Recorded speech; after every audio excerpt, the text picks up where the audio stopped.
What is up, everybody? It is Alex from Heavy New York, calling from the quarantine zone again. And this time we are here with Esa Holopainen of Amorphous and Silver Lake. Thank you so much for being here today, man. It's great to talk with you. Thanks, Alex. Good talking to you. I have something to do. Yeah, anytime. So we got the Silver Lake solo album coming out. This is a really awesome solo album. You know, a lot of times when, a guitarist of a really awesome band, puts out a solo album, a lot of people think, oh, is it going to be instrumental? Is it going to be super technical? But this is a really, interesting compilation album. How did this album sort of, see the light of day? How did, Silver Lake sort of come to be? I started to work with the album about a year ago. A friend of mine who's a producer here. He's also been producing Amorphous, couple albums, Eclipse, Silent Waters, Skyforger. We've been doing together, and he's an old friend of mine. And he we had these bar talks back in the good old days when you got yourself into a bar, but we always had this talk about doing a solo album or at least working something together. And he called me last spring and suggested that it probably would be a good time to start to work with your own solo project, as it looks like you're not going to be busy with touring, and that's how it started. I got a couple rough songs already on my computer, and I played them to Nino, my producer, and he was super happy with the material. But he told me that it doesn't sound like instrumental stuff. And have you thought about what you're going to do with the songs? And from that point, I knew that I needed to have singers. I'm not going to sing, but I needed to have singers there. And I started to think about right people and sent them messages, because I knew the other musicians were not touring either. So everybody got a lot of free time last year. So that's how it got started. I contacted to Jonas from Katatonia and Björn from Soilwork and Einar from Lepros, and all the guys were really into the songs and wanted to work with them. So I was super happy. Those three songs were like the backbone for the whole project and the whole album. And you led me perfectly into the next question, because having all these different vocalists involved, it's funny. I always have a couple of nicknames for these sort of compilation albums. I'm calling this Esa Allegiance, like the Metal Allegiance albums, or the European Metal Allegiance in a way, or even Esa United. Esa United in a way, like the Roadrunner United compilation. But having different vocalists, because Jonas from Katatonia has a very different vocal range than Bjorn from Soilwork and Einar of Lepros, right, etc. Did you almost have to adjust your guitar playing or your style to kind of fit their vocal range in a way? The music itself, it's pretty versatile in the album. Although I had to I think that was the main thing. I had to check the songs and in which key the songs are going, depend on the vocalist. Einar or Jonas, their vocal range is totally different, from Amorphous Tommy or Björn from Soilwork. So that was definitely something I needed to check but once I got the project started, I got myself into the sort of flow motion, and it was great fun to actually write for those vocalists, and it was a big challenge, of course, and I didn't want to make an album that just sounds like a soup or compilation of different singers. I really wanted to have a dynamic album, and that every song has its place, place on the album, and not just a mix between all sorts of music. But I think I succeeded pretty well. Definitely. You definitely did, because what I've always wanted to ask you is, playing in a band like Amorphous as well, like when you take a song like From the Heaven of My Heart, that's very, very melodic, but then, you take like a album that like Tales from a Thousand Lakes or something like that has a lot of heavy, relentless stuff on it. Like, do you almost adjust your guitar playing depending if it's aggressive vocals versus like melodic vocals? Do you almost have to like change the effect on it or something? Yeah, absolutely. Each singer is its own case, so to speak. And I definitely want to have Tommy on this album as well, because not just he's my bandmate from Amorphous, but he truly is a great singer, and as you said, very versatile. And I think that song, In Her Solitude, where Tommy is, I think the most natural song for me to write, because it reminds, all the elements reminds a lot of how I work with Amorphous. It's his clean vocals, his grunge vocals, and then you have your lead melodies and all sort of like Amorphous elements in there. With the other singers, I just, because I haven't worked with them before, except of Anneke. She did one song for Amorphous, and I helped her out with her solo album a couple of years ago. But anyway, every singer, it was like a new adventure to work with a new singer. And I started to think what I really do like about each vocalist and their main bands. Like what do I like about Katatonia? I think Jonas is, as he's best with the more fragile and more acoustic stuff. So I wanted to approach with more focus and more acoustic stuff with for Jonas, and that was my ideology, how I approach it with all the singers. Like I try to search the elements, what I love about those singers, and then try to make songs based on that. Mm-hmm. And do you have like a theoretical background behind your guitar playing? Like, are you always thinking about like what scale or key or mode you're working out of, or are you more self-taught with your guitar style? No, not really. The theory helps, of course, but I usually, when I work with the songs, it's pretty much I start to work with a melody line and some sort of key thing, one root thing. And then I start to work from there. I don't think that much about scales or theory. I think about the song structures perhaps a bit, but it's great fun to write songs, because like on this project I didn't have any sort of limits, so I let myself go into wherever each song went, and then I started to check the arrangement with my producer. So that was pretty nice way to work with. And I did all the songs. I didn't have that much rush, I used almost half year for doing the writing songs and checking arrangements and working with the band. So it took quite a lot of time to come up with the album. Mm-hmm. And one thing, of course, was that I had so many singers. It wasn't pretty easy to work. If you have one singer, you call him to studio and you work in row and that's it. But having that many singers here, that was also a little task. Yeah, definitely. And do you were you going into this like with a different creative mind frame than what you've done with like Amorphous and other projects, or like do you kind of have like a usual method behind the madness that applies to everything regardless of what you're playing with? You mean about what comes to writing songs, or? Yeah. Yeah, it's of course it's you switch different mode on when you write for Amorphous. Like at the moment we're working with the next Amorphous album, and I actually started to write songs for Amorphous immediately after I got Silver Lake Land. So it was definitely a different approach, but in a way it's it was easier because I know Tommy so well, and the parts where I think he's going to sing, and the keys where he's operating.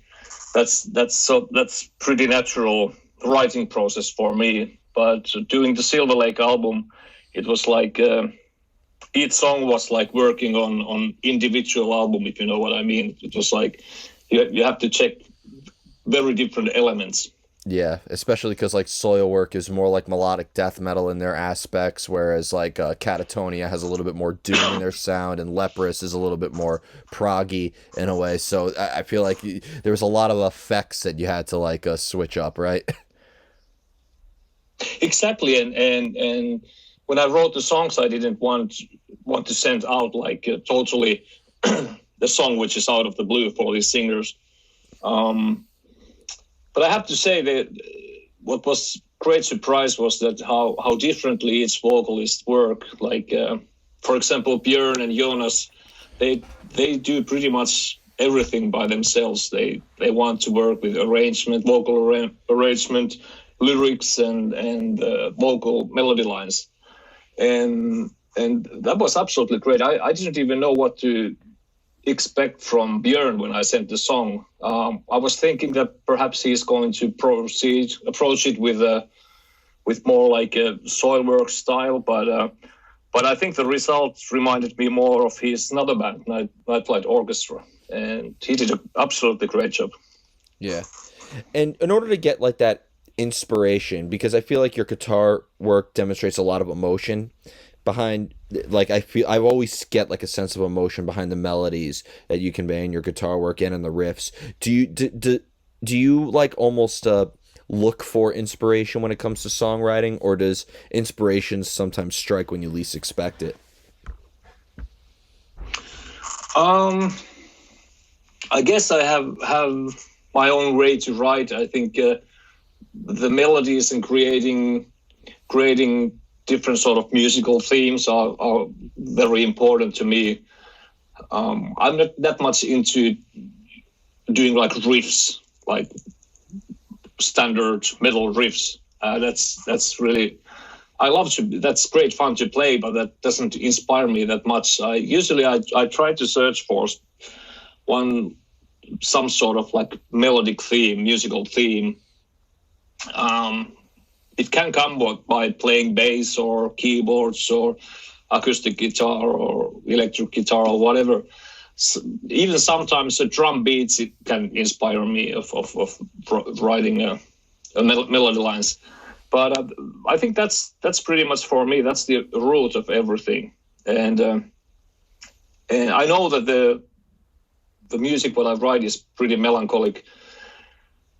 Sometimes perhaps depressive, but that, I don't know. That's just who I am, and I can't pretty much write any happy music because I hate it anyway. So, well, that's a bit ironic coming from you, because I seen Amorphous now on 2 occasions. I saw you on the Dark Tranquility, Moonspell, Omnium Gatherum tour, and I also saw you. The most recent time I saw you was with Delane in 2019, and it's funny, you don't like happy music, but your shows have some of the happiest fans. I gotta say, you attract some of the happiest metalheads.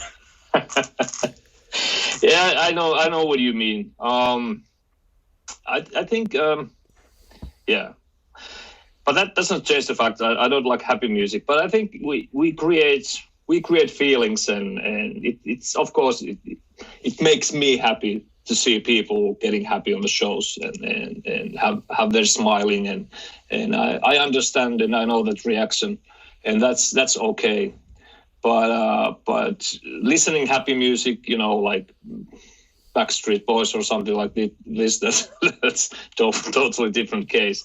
I think it's that kind of music is it sounds corny already when you start to listen it. Like nobody can have that much fun.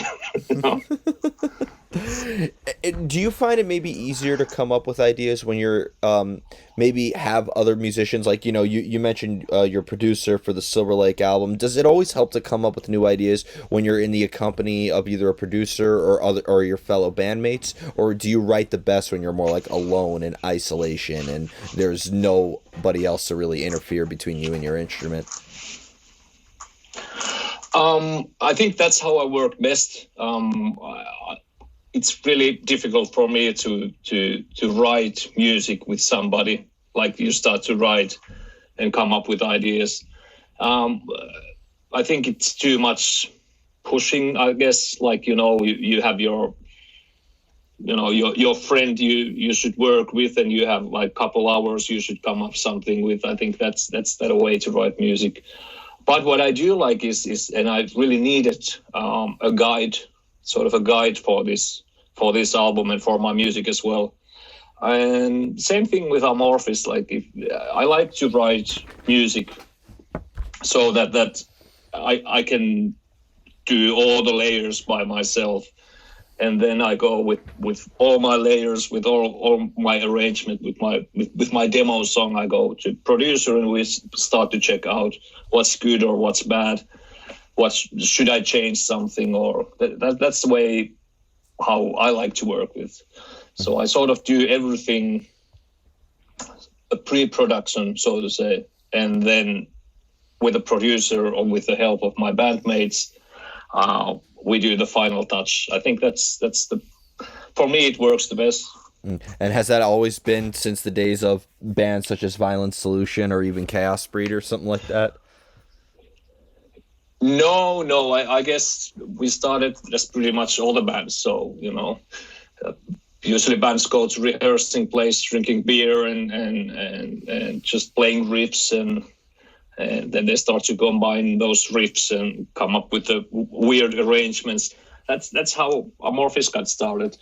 And the first two albums, I think that was just jamming at the rehearsing flat and checking what riffs people had, because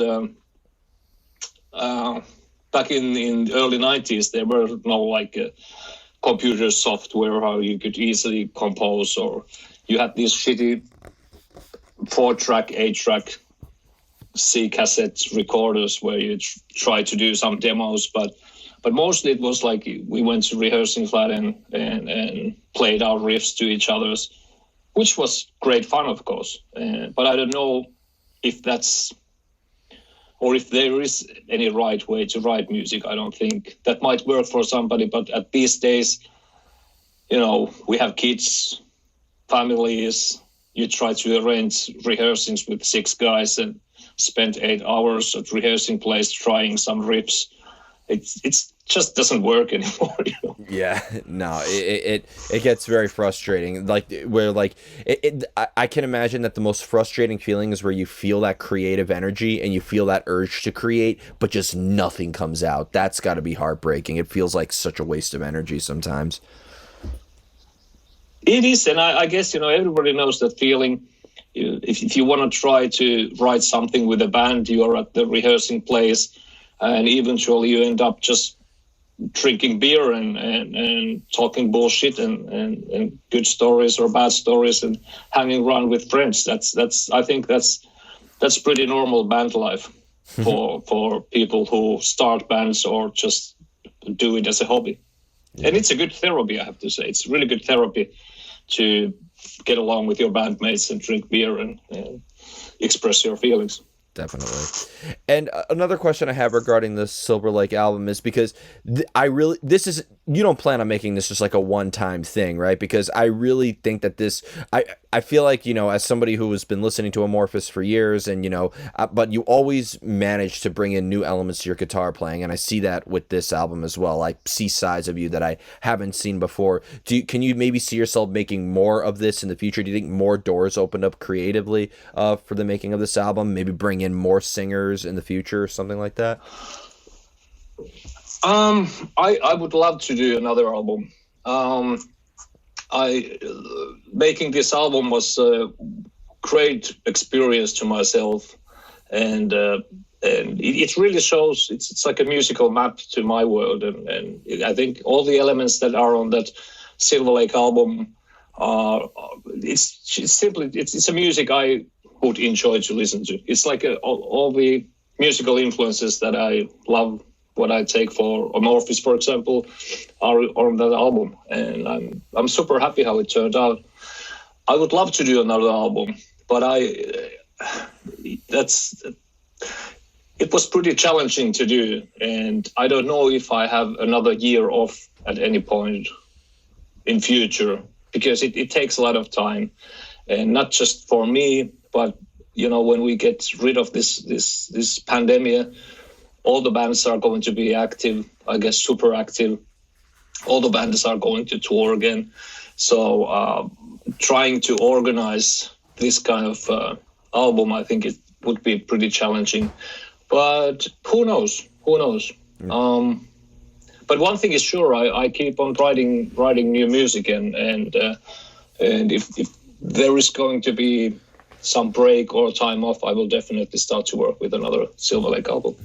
Awesome. And just before we go, is there just anything else that you would like to promote for the release of Silver Lake? Like, can we maybe get like a guitar playthrough video here and there, or maybe like some sort of live stream performance, or anything else that you would like to plug? I haven't thought about doing a live stream or presenting the songs on YouTube or anywhere. I might do, actually. That's a pretty good idea. I'm really bad with I admire people who are super active with social media or on YouTube, come up with amazing videos promoting their releases. I'm not that active guy, but who knows? I might do something nice to promote it. My dream would be to do just like 1 or 2 shows with all the singers somewhere. I know that logistically it would be a nightmare and pretty impossible to arrange. But I already got contacted by a couple of promoters who would love to work with that idea. So we'll see. Yeah. That will be great fun. Yeah. And get that sort of streamed or released. Yeah, I know that Mark Morton from Lamb of God, when he put out his solo album, he had Chester Bennington on the album. He had Chuck Billy from Testament. He had like so many singers on that album. Elisa from Arch Enemy. But when he toured off of it, he only had one singer to do all of it, which sounds very impressive. So like maybe you could have somebody who's versatile enough to maybe try to cover all of those vocals as well if you were to maybe tour off of it. Absolutely. That's one idea that I've been thinking about. So the great thing is that everything is open, and I'm not in rush because there is no shows you can do at the moment. So I still have some time to think about this. Yeah, but thank you so much, Esa. Everybody, we are here with Esa Holopainen of Silver Lake and Amorphous. Be sure to check out the debut self-titled Silver Lake album featuring so many awesome guests such as Jonas of Catatonia, as well as Bjorn of Soilwork, Einar of Leprous, and so much more. This is Alex from Heavy New York, and we will see you next time.